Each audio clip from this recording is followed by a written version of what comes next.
Mo na pinaka di na ko ganahan jud. Like di man sad ko ganahan magpaka-plastic sa akong mga fans god mo nang usahay pag feel na ko bitaw pala og bata ba nang kuyog yang mama din yang anak kay murag wala pa bitaw sa saktong buot bitaw din mapapicture niya kakaon ko murag matag na ko exception ba. Uy, accept nimo, exempted lang ka kay kay bata man so gagrow man para makita niya yung idol bitaw nga uy butan ra day si Kuya Buyak day anak kay para dili bitaw mausob ang iyang perspective sa mo. Kay kasagaran sa imong idol ra bagid murag mo kuto sa imong utok ba. Ikaw pwede ra ganin niya. Pwede ra ganin niya gidawat gid sa society nga ana dapat pwede ra pud gawin ako ni ana bitaw.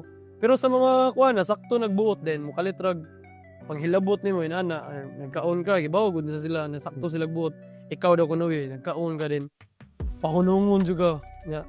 You are doing your thing ba like gakaon ko diri bro inana pagtagad lang sa gawas ba pwede magtagad pero in a nice way lang wala gakaon para ba ko ma'am pwede sa gawas lang tagdal lang ko ninyo mo magkaon kay gakaon pa man good lain sad kayo ba nana pero katong mga bata exempted ato sila pwede ra kay sabot man sad ko makita mo gud mo sila mata gud ang excitement ba uy ganahan jud kay ko makita ani karon po kita ni Buyak picture mi ani makita man nimo kay niagi biya ka pagkabata pa rin